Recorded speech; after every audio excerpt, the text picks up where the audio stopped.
अच्छा देखिए स्टूडेंट्स, अब मैं आप लोग को electric field intensity due to infinite plane sheet of charge ये टॉपिक पढ़ाऊंगा। ठीक है। इसमें क्या कह रहा है कि एक infinite plane sheet of charge है जिसके किसी भी आर पॉइंट पर, यहाँ पर एक पॉइंट है। ठीक है, यहाँ पर सपोज करो कि पी पॉइंट है। अब इस पी पॉइंट पर इस शीट के कारण यहाँ पे इलेक्ट्रिक फील्ड की क्या वैल्यू हो रही है ये कैलकुलेट करना है। ये बात समझ में आ रही है? ये शीट कैसा है, जैसे मान लीजिए यहाँ पर ये एक शीट है जिसके दोनों तरफ चार्जेस है। देखिए इधर भी चार्जेस है और इधर भी चार्जेस है। ठीक है, ये इनफाइनाइट है। इनफाइनाइट कहने का मतलब ये नहीं कि जो बिल्कुल आसमान से लेके पाताल तक हो गया। ठीक है ना। इनफाइनाइट कहने का मतलब ये है कि जैसे मान लीजिए ये जो शीट है इसके सामने हमने ये पेन की जो पॉइंट है, टिप देख रहे हो। ठीक है, तो टिप क्या है, बहुत ही छोटी है इस शीट के सामने। तो ये जो पॉइंट है, ये पॉइंट के कंपैरिजन में ये शीट जो है वो इनफाइनाइटली लॉन्ग है। ये बात समझ में आ रही है आपको? तो इनफाइनाइट कहने का मतलब ये है। अब देखिए एक शीट है और शीट से आर डिस्टेंस पर यहाँ पर एक पी पॉइंट है। इस पी पॉइंट पर हमें इलेक्ट्रिक फील्ड इंटेंसिटी की वैल्यू को फाइंड आउट करनी है। कैसे फाइंड आउट करेंगे? ये ठीक उसी तरीके से हम लोग जैसे कि एक गॉसियन सरफेस ड्रॉ करेंगे, चूँकि गॉस लॉ का एप्लीकेशन है ये। ठीक है ना। गॉस लॉ को कैसे अप्लाई करना है ये हम लोग देख रहे हैं। तो गॉस लॉ का एप्लीकेशन में हम लोग गॉसियन सरफेस कैसे ड्रॉ कर रहे हैं, जैसे मान लीजिए इस तरह का एक ये शीट है और शीट में ये धंसा हुआ है बिल्कुल एक गॉसियन सरफेस, एक सिलेंड्रिकल सरफेस। इसे हम लोग कैलकुलेट कर रहे हैं। ठीक है, तो देखिए यहाँ पर हमने एक गॉसियन सरफेस बना देनी है।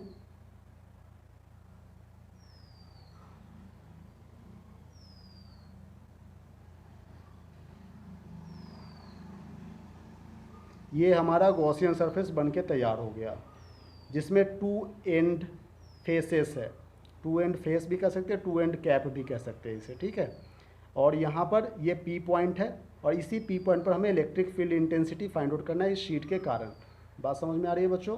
अब देखिए जैसे कि हम लोग यदि इस टू एंड कैप की बात करें तो यहाँ भी पी पॉइंट है सपोज करो। ठीक है, यदि अब ये शीट के दोनों तरफ इलेक्ट्रिक फील्ड लाइंस जा रही है, मान लीजिए शीट है तो इलेक्ट्रिक फील्ड लाइंस इधर के तरफ को जा रही है यदि हम लोग राइट हैंड साइड से देख रहे हैं। तो यदि हम लोग लेफ्ट हैंड साइड से देख रहे हैं तो फिर ये शीट है और इलेक्ट्रिक फील्ड इधर के तरफ को जा रही है, बहुत सारे इलेक्ट्रिक फील्ड जा रहे हैं। ठीक है ना। तो इस तरह से यहाँ पर इलेक्ट्रिक फील्ड की डायरेक्शन जो है वो आउटवर्ड हो रही है। यहाँ पर हम लोग इलेक्ट्रिक फील्ड की डायरेक्शन को बना दे रहे हैं। ठीक है बच्चों। अब चूँकि ये फेस है, मतलब एक सरफेस है, तो सरफेस का एंड कैप है। एंड कैप में मतलब एरिया, ये जो एरिया है यहाँ पर, इस एरिया वेक्टर की बात करें तो एरिया वेक्टर की डायरेक्शन किधर होगी?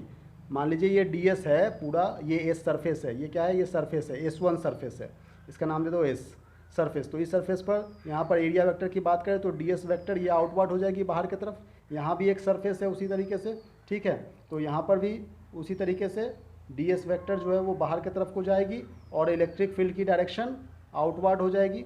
ये इलेक्ट्रिक फील्ड की डायरेक्शन है। ठीक है बच्चों। अब यहाँ से यहाँ तक ये जो शीट है, शीट से हम लोगों ने ये डिस्टेंस को आर कंसीडर किया है, यहाँ से यहाँ तक आर डिस्टेंस है, यहाँ भी उसी तरीके से ये डिस्टेंस जो है वो आर डिस्टेंस है। ठीक है।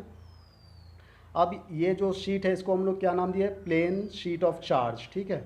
अब यहाँ पर ये जो एक, ये तो दो सरफेस हो गया, ये एस सरफेस है और ये भी एस सरफेस है। ठीक है ना। एस वन नाम दे दो, ये एस टू नाम दे दो और यहाँ पर ये एस थ्री नाम दे दिया। तो ये एस थ्री जो है वो क्या है? कर्व्ड सरफेस है। कर्व्ड सरफेस कहने का मतलब समझ में आ रहा है? जैसे मान लीजिए ये एक गॉसियन सरफेस है, इसको हमने ओपन कर दिया तो ये ओपन करने के बाद इसका एरिया, जैसे ये कर्व्ड सरफेस है तो इसका भी एरिया वेक्टर कैसे होगा? आउटवर्ड की तरफ होगा, बाहर की तरफ। ठीक है ना। तो यहाँ भी हम लोग जो है वो इसकी एरिया वेक्टर की डायरेक्शन आउटवर्ड दिखा दिए। और इलेक्ट्रिक फील्ड तो ऐसे जा ही रही है, इलेक्ट्रिक फील्ड इस डायरेक्शन में जा रही है। ठीक है ना। तो इन दोनों के बीच का एंगल कितना हो जा रहा है? 90 डिग्री हो जा रही है। ये बात को समझ में आ रही है आप लोगों को? Very good. तो अब हमें क्या काम करना है, देखो इलेक्ट्रिक फील्ड इंटेंसिटी यहाँ पर हमने लिख दिया है कि electric field intensity at a point P at a perpendicular distance R from the sheet. तो शीट के परपेंडिकुलर डिस्टेंस पर ये पी पॉइंट है, यहाँ पर इलेक्ट्रिक फील्ड की क्या वैल्यू होगी ये हमें कैलकुलेट करना है by using the Gauss law. ठीक है, गॉस लॉ से हम लोग क्यों यूज करें? ताकि हमारा फॉर्मूला जो काफ़ी छोटा सा आ रहा है और हमें कैलकुलेशन करने में ईजी हो रही है। ठीक है, देखिए कैसे हो रही है। तो हम लोग आगे बढ़ेंगे। यहाँ देखिए total flux through the Gaussian surface, total flux through the Gaussian surface यदि बात करें तो वो तीनों सरफेस, टू एंड फेस जो है वो यहाँ पर two S one S two और ये एस थ्री, ये तीनों सरफेस को ऐड कर देंगे तो हम लोग टोटल गॉसियन सरफेस निकल जाएगा। ठीक है, तो यदि कर्व सरफेस की बात करें तो कर्व सरफेस में इन दोनों के बीच का एंगल कितना हो रहा है, 90 डिग्री हो रहा है। यहाँ पर देखिए इन दोनों के बीच का एंगल 90 डिग्री हो रहा है, ठीक है। और एंड कैप में दोनों के बीच का एंगल 0 डिग्री हो रहा है। तो हम लोग यहाँ पर क्या लिख सकते हैं, टोटल फ्लक्स की बात करें तो यहाँ पर टोटल फ्लक्स की बात फाई ई हो जा रही है, ठीक है। Total flux is phi E, electric flux equal to close integral of E vector dot D s vector और प्लस 2 एंड कैप है, तो यहाँ भी close integral of E vector dot D s vector. अब इसे हम लोग सॉल्व करेंगे। देखिए इन दोनों के बीच का एंगल 90 डिग्री है, इसलिए हम लोग लिख सकते हैं E vector dot D S cos 90 degree plus 2 into इन दोनों के बीच का एंगल कितना है, 0 डिग्री है, ठीक है। तो हम लोग क्या लिख सकते हैं, E D S cos 0 degree. अब ये कॉस 90 की वैल्यू क्या होती है, तो 0 हो जाती है, इसलिए हम लोग यहाँ पर क्या लिख देंगे, 0 लिख देंगे डायरेक्टली, ठीक है। और 2 इंटू इलेक्ट्रिक फील्ड कांस्टेंट है, यूनिफॉर्म इलेक्ट्रिक फील्ड है, बाहर की तरफ को आ रही है, ठीक है। तो हम लोग इसे इंटीग्रेशन के बाहर ले जाएंगे।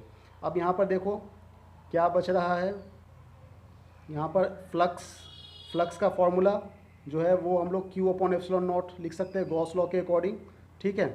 तो अब ये गॉस लॉ के अकॉर्डिंग लिख दिया हमने, और यहाँ पर Q के बदले हम लोग सिग्मा इंटू ε0 लिख सकते हैं, ठीक है ना।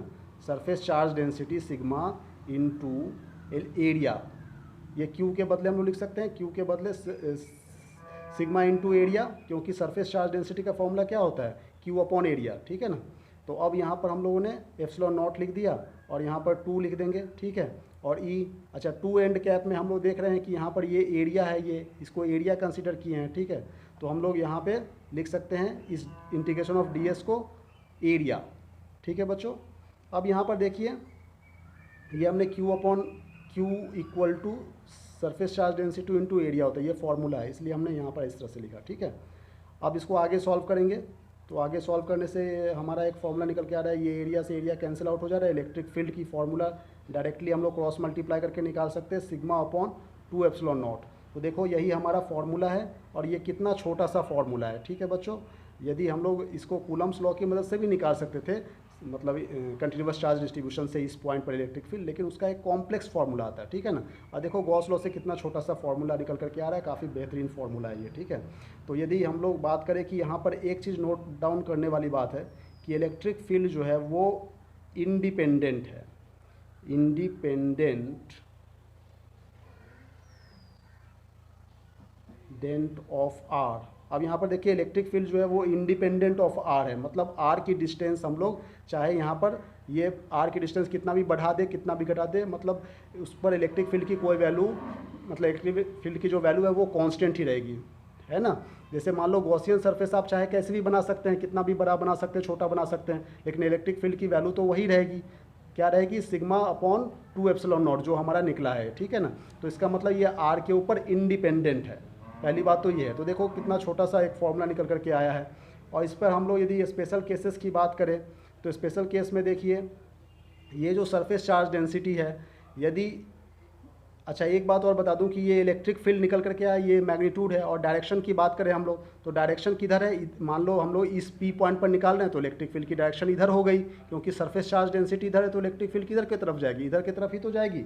मान लीजिए ये सरफेस चार्ज डेंसिटी की बात कर रहे हैं हम लोग, तो यदि मान लो ये एक सरफेस चार्ज डेंसिटी है और इधर हम लोग देख रहे हैं, इधर पी पॉइंट पर देख रहे हैं, तो इलेक्ट्रिक फील्ड जैसे ये 4 इलेक्ट्रिक फील्ड लाइन जा रही है तो इधर इलेक्ट्रिक फील्ड की डायरेक्शन इधर की तरफ को होगी। यदि हम लोग इस इधर पी पॉइंट पर निकाले, इस पी पॉइंट पर निकाले तो ये सरफेस चार्ज डेंसिटी, तो इलेक्ट्रिक फील्ड जो है वो इधर की तरफ को जाएगी, ठीक है ना। तो डायरेक्शन समझ में आ रही है बच्चों। मान लो हमें इस पॉइंट पर निकाल रहे हैं तो इलेक्ट्रिक फील्ड की डायरेक्शन राइट हैंड साइड की तरफ हो जाएगा, इस पॉइंट पर निकाल रहे हैं तो इलेक्ट्रिक फील्ड की डायरेक्शन लेफ्ट हैंड साइड की तरफ को हो जाएगा, लेकिन मैग्नीट्यूड यही होगा, ठीक है। अच्छा एक आखिरी बात बता दूं कि यदि सिग्मा इज़ ग्रेटर देन 0 तो इसका मतलब क्या है, पॉजिटिव चार्ज की बात कर रहे हैं, पॉजिटिव चार्ज हो रही है, ठीक है ना। तो उस समय इलेक्ट्रिक फील्ड की डायरेक्शन आउटवर्ड हो जाएगी, ठीक है। और यदि दूसरी बात करें कि सिग्मा इज़ लेस देन 0 तो उस समय निगेटिव चार्ज होगी, और निगेटिव चार्ज होगी तो इलेक्ट्रिक फील्ड की वैल्यू क्या हो जाएगी बच्चों, इनवर्ड हो जाएगी।